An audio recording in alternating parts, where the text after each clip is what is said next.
How you doing, friend? Welcome along to another video. Today, I want to talk about how alcohol rationalizing keeps you trapped into that alcoholic kind of thinking. For me, long-term success, living a happy life, a contented life, happiness in general, right? It doesn't just happen. It's all something to do with the work that you put into your life, right? Sometimes hard work.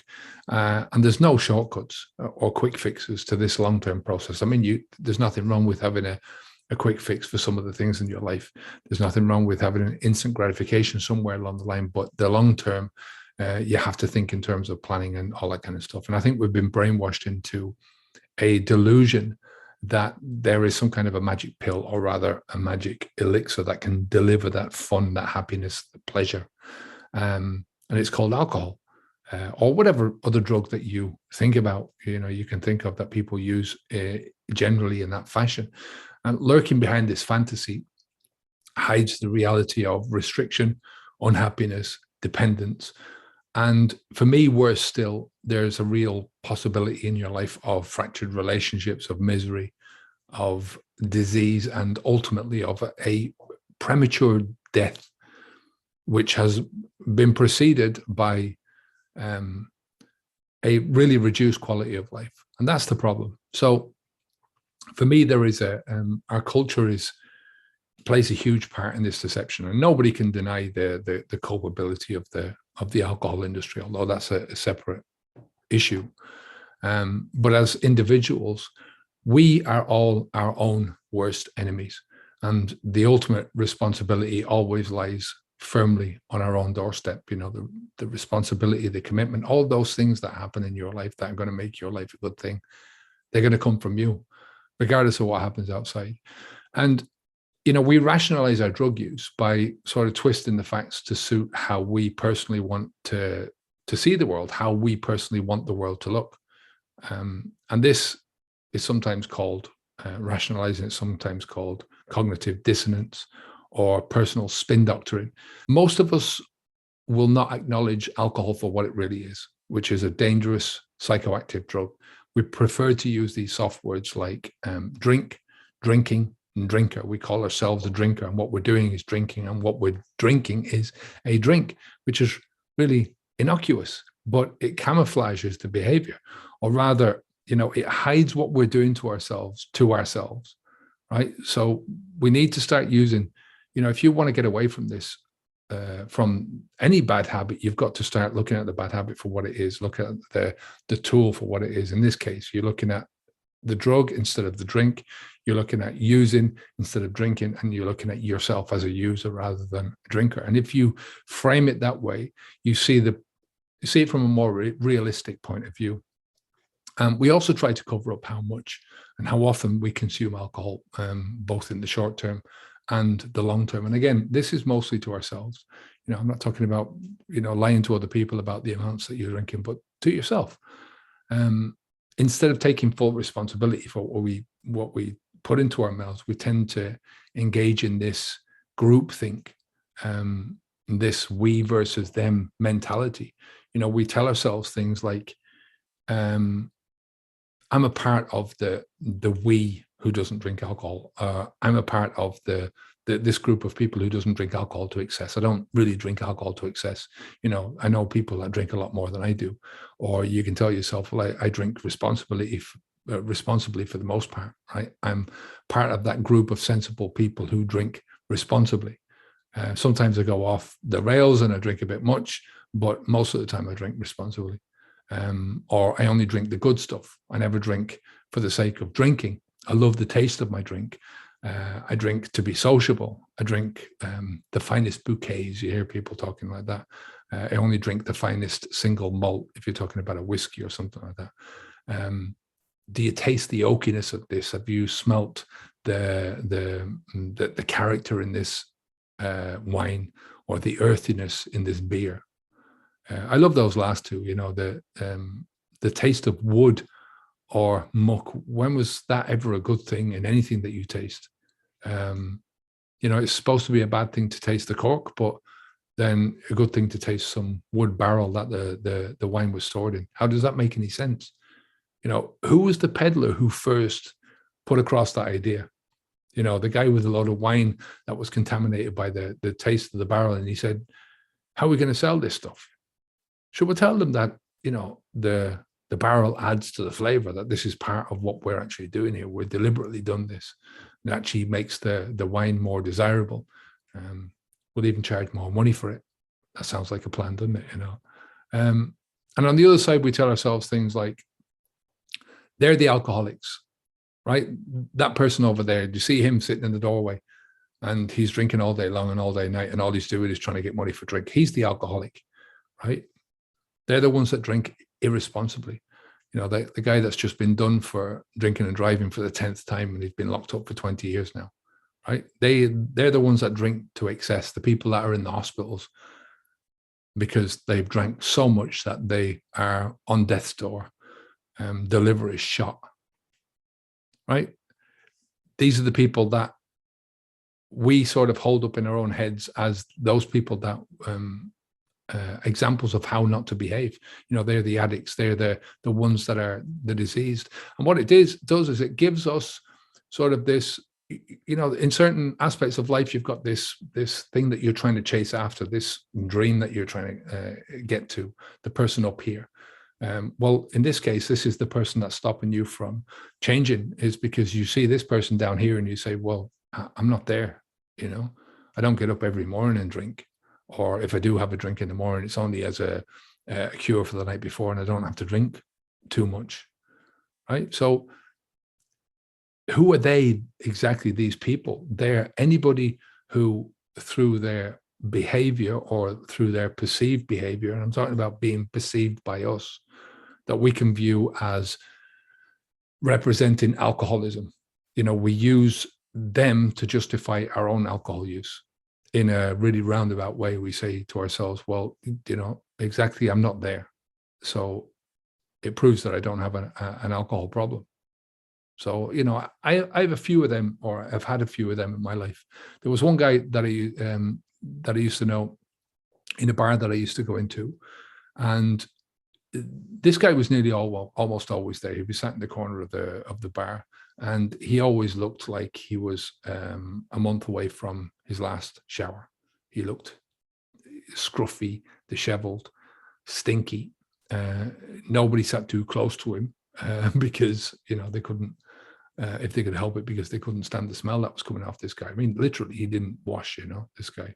So he'd be at the bar, maybe in the middle of a conversation, he'd be called away by the bar owner. You know, he worked sort of for the bar owner, and maybe he had to go and change a barrel, or he'd go and do some messages, you know, go and deliver something. And then he'd come back in 10 or 15 minutes later, and he'd continue like this as if he never left, right? So he was the patsy for all of the other drinkers. You know, he wasn't, you know, he was the person that everyone else could look down on. Basically, all the other drinkers could say, well, my behavior is not bad because look at there's a bloke there with real problems, right? And therefore, I don't have any alcohol problems in comparison. So if I look at myself and I can see myself and I'm drinking, but I'm also going out and I'm doing a full-time job, and I'm also going home and I'm feeding my kids, and I'm also paying my bills, then I don't have a problem. Because look at him. He's the one with the problem. So how far are any of us really? I mean, I know there's a lot of people that go through their lives and they never hit that type of rock bottom. But a rock bottom is a personal thing in your life. You know, it's not something that, you know, is judged by everybody to be rock bottom, or what I consider to be a rock bottom, or a place where I hit a rock bottom personally. I might still have a long way to go before I hit what somebody else would think, well, that's, Jesus, that really is a rock bottom. You know, for me, the rock bottom for me was just looking at my son and thinking, I haven't been a good dad to you in that way. You know, I've been teaching you these habits to pour this poison inside your body. So when we're talking about them, these people, these are the people who become our scapegoats. They're the people that we deflect our own alcohol concerns onto them. You know, we rationalize that these are the people with the real problems with alcohol, right? More importantly, they are the people who protect our own self-image, right? They're the alcoholics so that we don't have to be, right? And that, I'll talk about this in another video that I'm going to do about the word alcoholic and how that twisted around can make a person drink for a lot longer than they should have done if that word wasn't there, or if that image wasn't there of that alcoholic. So let me just repeat that these people are the alcoholics so that we don't have to be, right, in our own minds, for our own ego. And however, deep down where we understand this truth, we understand this is a big conflict in our lives. Every time you get a hangover, every time something bad happens to you because of the alcohol, right? Every time you put alcohol inside your body looks at it in one way, and that's as a toxin. Your body tries to get rid of it in the best way that it knows how. I'm not just talking about your body. This is your mind. But your conscious mind, your rationalizing mind, the mind that doesn't want to see you as being stupid, that's rationalizing all this all the time. So there's this internal conflict that goes on all the time. And that doesn't stop until you stop drinking, until you get the poison out of your life. And then that is a great weight lifting off your shoulders. So that being aware of that truth deep down, this is unavoidable. Like I said, we may choose to ignore the facts, but the facts don't disappear to suit our wishes or even our needs. They don't disappear to suit the way we want to see the world. They're still there. The facts are the facts, right? So what happens to them is they get pushed down, they get crowded out, they get repressed into some dark corner of our minds, of ourselves. And, just because we push them down and we try to hide from them, it doesn't mean to say that they're gone. No. They're there festering underneath the surface. They're creating this, I think, a horrible emotional and intellectual conflict within us, this fearful inconsistency, which stretches us in really unhealthy ways, ways that we're not meant to be stretched in that way. Not if you want to have a healthy way of being, to have your own well-being at the top of your list of things that you want to do. So the net result is that on the whole, our lives get sucked into a fight against ourselves. And that's what I felt like. Like I was always scrapping against my own self. There was two halves of me going at it, or maybe three halves or whatever, there was a half of me that wanted to go one way, to carry on doing what I was doing, to keep drinking, to keep this idea of who I was as a person, as a man. And then there was the other half of me that wanted to go into another direction, that wanted to do better, that wanted to improve, that wanted to be the best version of myself and for my son and for my grandchildren, right?